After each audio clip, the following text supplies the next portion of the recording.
Hi, good morning. I'm Ellie Miriam, the Closet Quilter, and I am stitching today. For all my new cross stitch friends, um, if you're new to cross stitch like I am, I just want to show you how I make quick and easy floss drops out of bobbins. We always have these around, right? These little white bobbins you can get at Michael's or Hobby Lobby or anywhere, or online, whatever, or your local stitch store. We only have one stitch store here, cross stitch store, the Cross Stitch Cover, and I love it. But I get these on Amazon. I get a bag of these. I love them. They're very useful. And so what you'll need to do this are the bobbins, a pair of scissors, book ring, and oh yes, a Sharpie permanent marker, and some kind of hole punch. I have a crocodile circle hole punch that I use the largest hole, 5/16. Works good. So I use that. So this is what I do.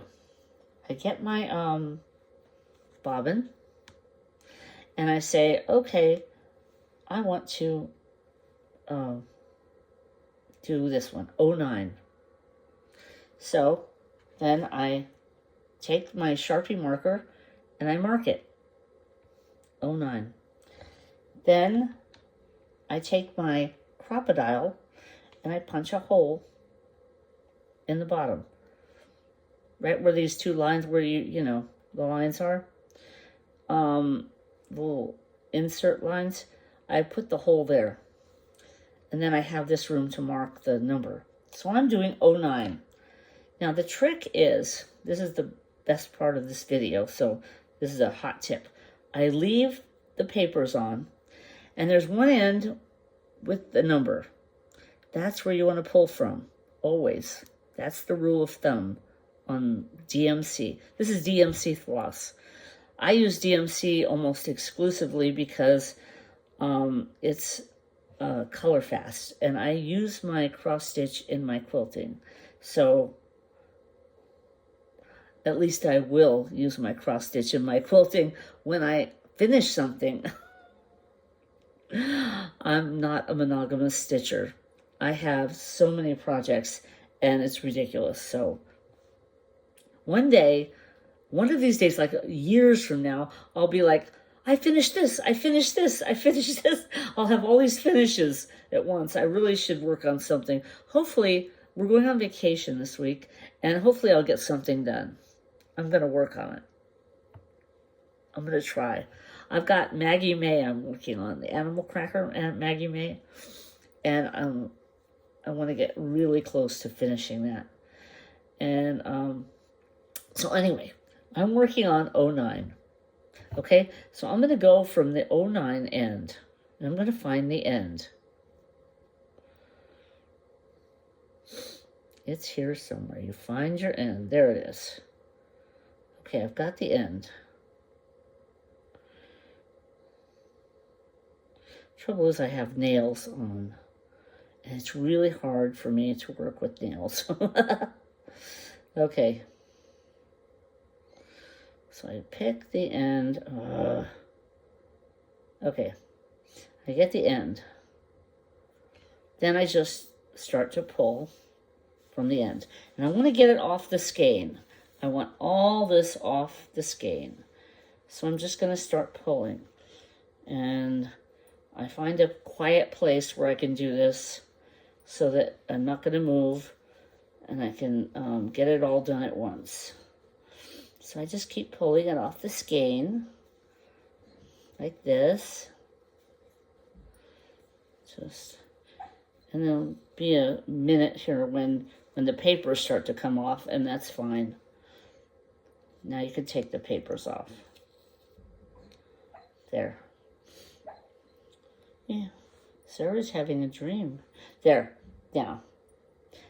After I've got the end, I just do an arm's length, like a bow shot, and then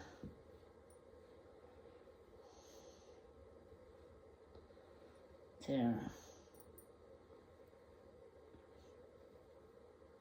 And I just double it. Keep doubling it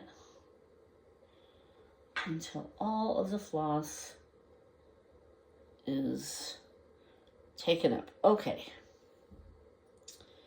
We're almost there. This usually goes pretty fast. There. Okay.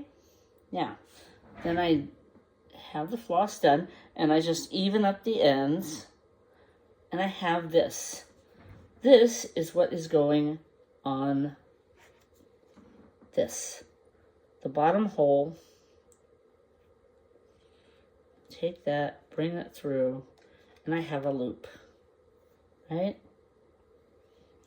I've got my loop. Then I make a slip knot. Bring that through like that.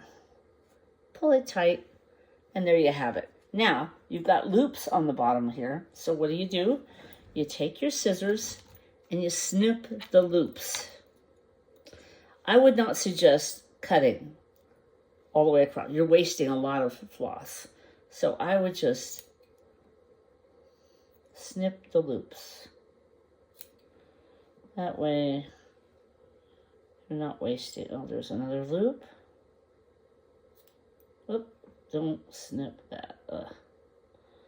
Just snip the loop. There. Any more, then I comb through. There. No more loops. Floss is done, ready to go on your book. There. All done. Floss drops. So easy, right? So, I hope this helps you in your stitching today. Have a great stitching day. And thanks for stopping by the Closet Quilter.